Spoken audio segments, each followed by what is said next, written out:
আসসালামু আলাইকুম ওরহমতুল্লাহি বারাকাতুহ।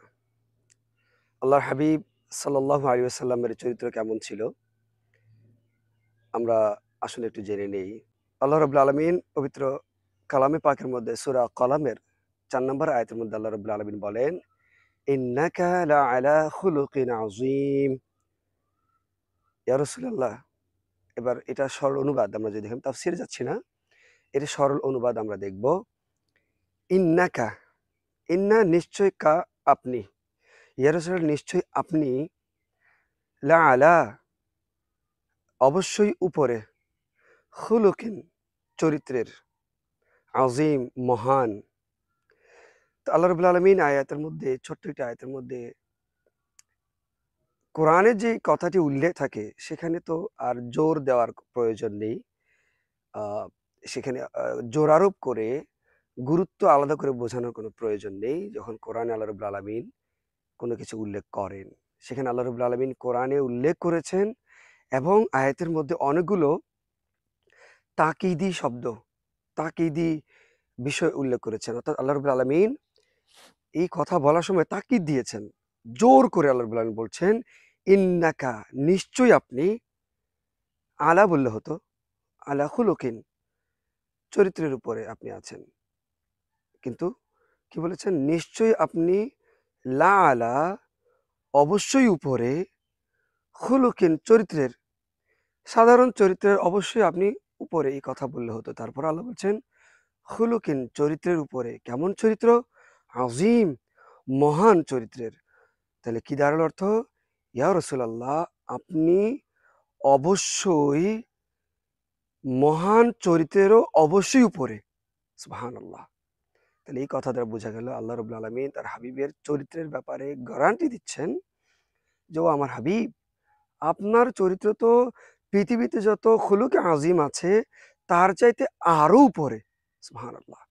আর এই কথাটির সাথে মা আয়েশা সিদ্দিকা থেকে একটা হাদিস, এই হাদিসটি ইমাম বুখারীর আদাবুল মুফরাদের ৩০৮ নম্বর হাদিসের মধ্যে আছে এবং এটি মুসনাদে আহমদের মধ্যে উল্লেখ রয়েছে। ইমাম তাহাবির শারহে মুশকিলিল আসার এই কিতাবের মধ্যে হাদিসটি আছে। মা আয়েশা সিদ্দিক উনি এটার দলিল স্বরূপ কোরআনের সুরে সুর মিলিয়ে উনি কি বলেছেন, যখন সাহাবী কেরাম মা আয়েশা সিদ্দিককে জিজ্ঞেস করলেন, আম্মাজান নবীর চরিত্র কেমন? আমাদেরকে একটু বলেন। উনি বললেন, কানা খুলুকুহু আল কোরআন। নবীর চরিত্র হলো আল কোরআন। আচ্ছা, কোনো জিনিস কি কারো চরিত্র হতে পারে?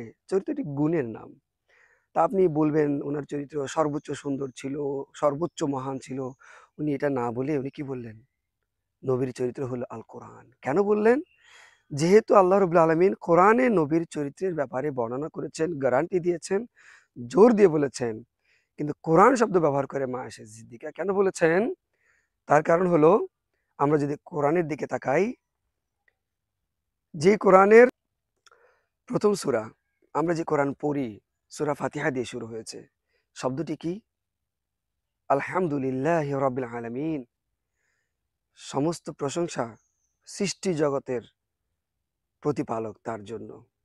তাহলে এখানে আল্লাহ রাসূল সাল্লাল্লাহু আলাইহি ওয়াসাল্লামের চরিত্রের কথা চলে এসেছে যে সমস্ত প্রশংসা আল্লাহর জন্য, যেমনিভাবে তেমনিভাবে সমস্ত চারিত্রিক গুণ আল্লাহর রসুলের জন্য। সুবহানাল্লাহ।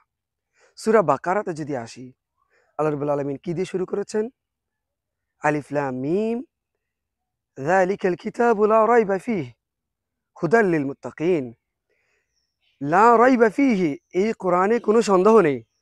তাহলে কোরআনে যেহেতু সন্দেহ নেই আর নবীর চরিত্র যেহেতু কোরআন, তাহলে নবীর চরিত্রেও কোনো সন্দেহ নেই। সুবহানাল্লাহ। আর কি বলেছেন? হুদাল লিল মুত্তাকিন। এই কোরআন যেমনিভাবে মুত্তাকিদের জন্য হেদায়েতের রাস্তা, হেদায়েতের উপায়, তেমনিভাবে আমার নবী করিম সাল্লাল্লাহু আলাইহি সাল্লামের চরিত্রও মুত্তাকিদের জন্য, আমাদের জন্য হেদায়েতের রাস্তা। সুবহানাল্লাহ। তাহলে চিন্তা করুন, আল্লাহ রাব্বুল আলামিন কোরআনে বলেছেন, ইন্নাকা লাআলা খুলুকিন আযীম। মা আয়েশা সিদ্দিকা বলেছেন, কানা খুলুকুহু আল কোরআন।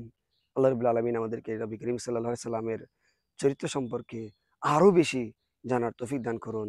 আসসালামু আলাইকুম ওয়া রাহমাতুল্লাহি ওয়া বারাকাতুহু।